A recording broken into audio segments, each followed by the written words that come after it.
Bienvenue dans cette nouvelle édition du Non-Stop Info. Au sommaire, l'ancien chef du parti au pouvoir burundais, Hussein Radjabou, s'est évadé de prison. Une évasion qui intervient à quelques mois d'une présidentielle sous tension. La chute du prix du pétrole menace l'économie algérienne. Le gouvernement vient d'adopter des premières mesures d'austérité et pourrait être contraint de revenir sur certaines de ses promesses. Et rencontre avec Michel Zongo, le réalisateur est au Festival panafricain du cinéma de Ouagadougou pour présenter son dernier film, La sirène du Faso Fani. C'est un événement qui risque d'accroître un peu plus les tensions au Burundi. Hussein Radjabou, l'ancien leader du parti au pouvoir, s'est évadé de prison dans la nuit de dimanche à lundi. Il purgeait depuis 2008 une peine de 13 ans pour complot contre la sûreté de l'État. L'évasion aurait été permise grâce à la complicité de plusieurs membres de la sécurité. Écoutez les précisions de notre éditorialiste Gracien Rokindikiza. Les éléments qui confortent l'évasion de Hussein Radjabou de la prison centrale d'Ompimba sont surtout l'organisation, parce qu'il est parti avec le chargé, ce qu'on appelle le DOCOR, chargé de la sécurité de Mpimba. Il est parti aussi avec les policiers qui étaient de faction, et c'est une préparation qui a été faite minutieusement avec des gens, des familles qui étaient déjà évacuées à l'étranger.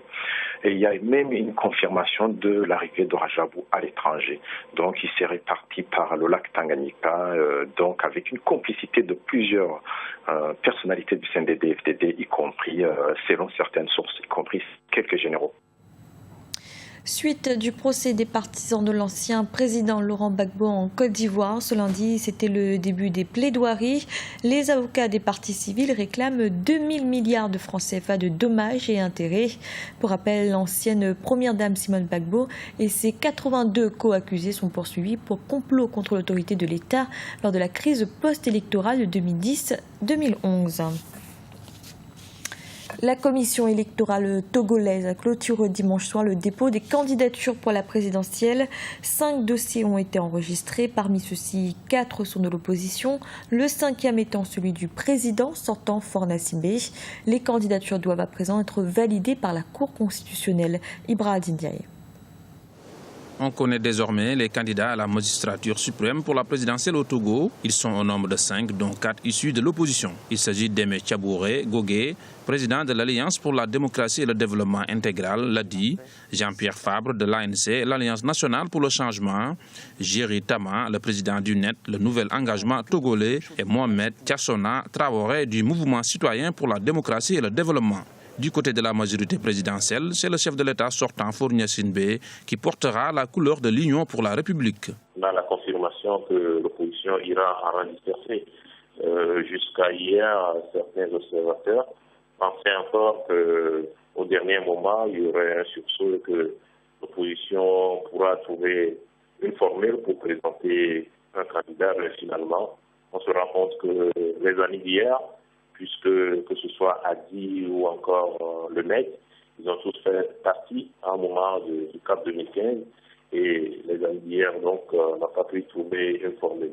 La CENI, la Commission électorale nationale indépendante, avait fixé la date de clôture des candidatures ce dimanche à minuit. On note cependant l'absence de l'ancien Premier ministre Agbeyomo Kodjo ou encore le président du Parti des Togolais, Alberto Olympio. Par rapport aux candidats déclarés à la CENI, il y a quand même une surprise, on va dire, c'est l'absence d'Alberto Olympio, qui a été d'ailleurs le premier à annoncer sa candidature, le petit-neveu de l'ancien président du Togo.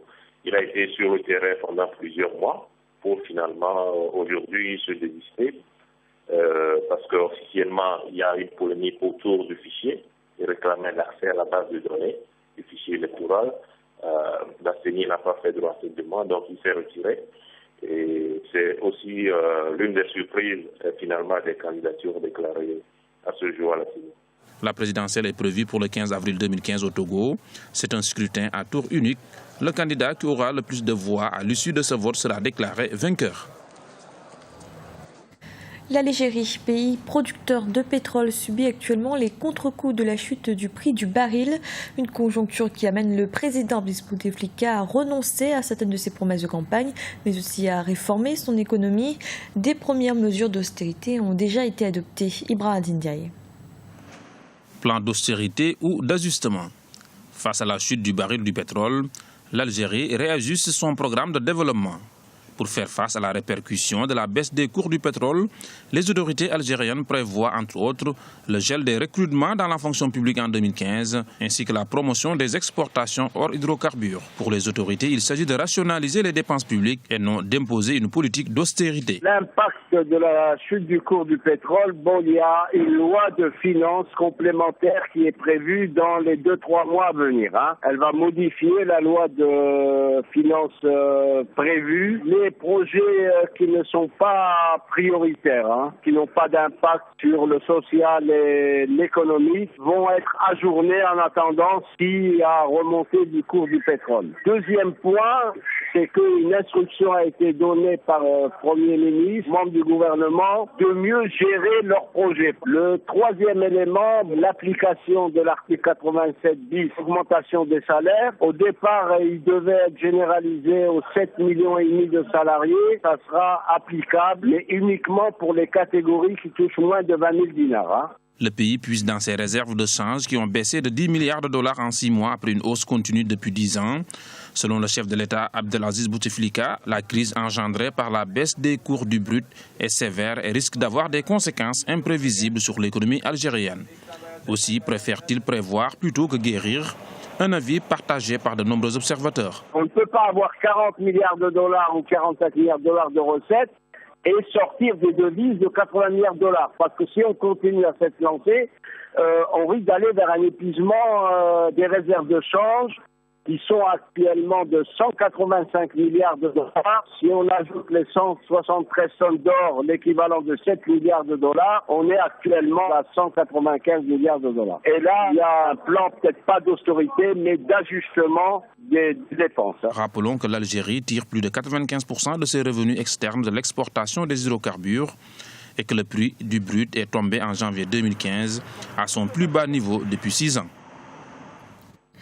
Direction à présent le Burkina Faso où se déroule actuellement le Festival panafricain du cinéma de Ouagadougou. Parmi les films en compétition, La Sirène du Faso Fani qui concourt dans la catégorie documentaire. Notre envoyé spécial Hortense Assaga a rencontré son réalisateur, le cinéaste Michel Zongo.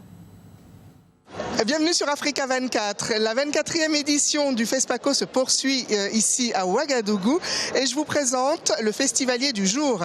Il s'appelle Michel Zongo, il est réalisateur et producteur et son film Les Sirènes du Faso est en compétition ici dans la catégorie documentaire. Alors, est-ce que vous pouvez nous présenter votre film? Mon film s'appelle La Sirène de Faso Fani, qui est un film documentaire. Et le film, il est tourné à Koudougou et c'est sur l'usine de Faso Fani qui fabriquait des pains et des tissus après indépendance. Et l'usine s'est fait liquider en 2001. Et donc, je repars à la rencontre de ces ex-employés de Faso Fani pour remonter l'histoire, remonter le temps, pour comprendre comment et pourquoi cette usine qui faisait la fierté de tous les Burkinabés s'est vue liquidée sous l'injonction de la Banque mondiale et du FMI. Toute la ville se réveille le matin au son de la sirène de Faso Fani. Je suis né et grandi dans cette ville. Pourquoi avoir choisi ce sujet fortement social? Oui, parce que pour moi, c'est très important aujourd'hui, après 50 ans, sinon 60 ans d'indépendance de nos pays africains, qu'on puisse fabriquer, même si c'est une petite aiguille pour nous-mêmes. C'est-à-dire, tout simplement, choisir de ce qu'on veut consommer et produire ce qu'on veut consommer. Nous sommes au Burkina pour finir, c'est le FESPACO. À quoi vous sert justement de faire du cinéma? Pour moi, je peux dire que faire du cinéma, ça me sert à vivre mon art et à exister. L'Afrique doit se raconter, l'Afrique doit se filmer, l'Afrique doit se montrer par elle-même. Donc pour moi, c'est une urgence, c'est aussi un défi pour tous les cinéastes africains. Et le FESPACO, c'est vraiment le tremplin, c'est l'apothéose du cinéma africain. On croisez les doigts avec moi pour votre film.